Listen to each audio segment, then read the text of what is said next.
Hello बच्चों, let's read out the question first. A uniform magnetic flux density of 0.1 Weber per meter extends over a plane circuit of area 2 meter square and is normal to it. How quickly must the field be reduced to zero if an EMF of 100 volt is to be induced in the circuit? So बोल क्या रहा है, देखिए question में हमसे बोल रहा है कि एक यूनिफॉर्म मैग्नेटिक फ्लक्स डेंसिटी है, यानी कि B is equal to 0.1 weber per metre square होता है, ये मीटर में गिवन है, ये में printing mistake. So 0.1 weber per metre square के इक्वल गिवन है। एक्सटेंड किया जाता है ओवर द प्लेन जिसका सर्किट एरिया, ठीक है, उसका एरिया कितना है, A is equal to 2 metre square के इक्वल। वो नॉर्मल होती है इसकी, यानी कि मैग्नेटिक फ्लक्स डेंसिटी ये एरिया के परपेंडिकुलर है, नॉर्मल है। How quickly must the field be reduce to zero? हम फील्ड को कैसे रिड्यूस कर सकते हैं टू जीरो, जबकि ईएमएफ कितना बोल रहा है, E is equal to 100 volt हो जाता है इंड्यूस इनटू द सर्किट।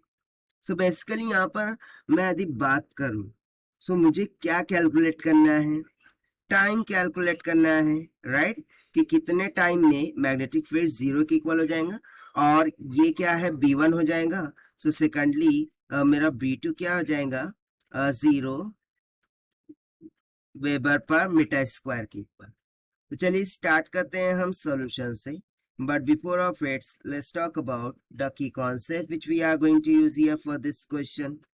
सो यहाँ पर की कॉन्सेप्ट हम किसका लगा देंगे, जो भी फ्लक्स होता है, ठीक है, उसका फॉर्मूला क्या होता है, B into A into cos of theta के इक्वल। सो बस इसी कॉन्सेप्ट का हम यहाँ पर क्या करने वाले हैं, यूज कर लेने वाले हैं। और साथ ही साथ Faraday law of electromagnetic induction क्या बोलता है, EMF induce in the coil is nothing but is equal to minus of d∅dt के इक्वल होता है। तो चलिए स्टार्ट करते हैं फाइनली इस सॉल्यूशन से।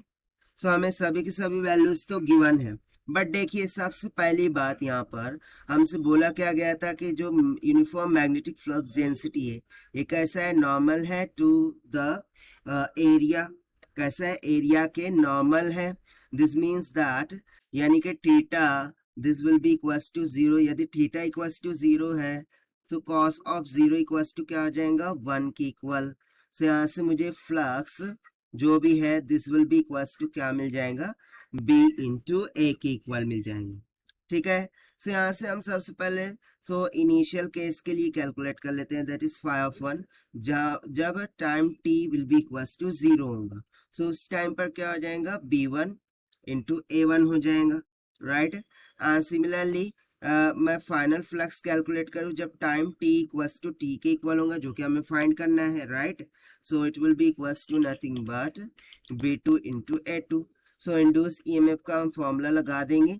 सो यहाँ से induce EMF E will be equals to minus of d∅ की जगह पर हम क्या लिख सकते हैं, final flux minus of initial flux divided by क्या हो जाएगा, dt। So this will be equals to minus of φ2 कितना है, B2 A2 माइनस ऑफ φ1 कितना है, B1 into A1 divided by क्या हो जाएगा, dt। सो फर्दर इसको कैलकुलेट करते हैं। So induce EMF this will be equals to minus of B2 कितना है, 0 मल्टीप्लाई बाय A2।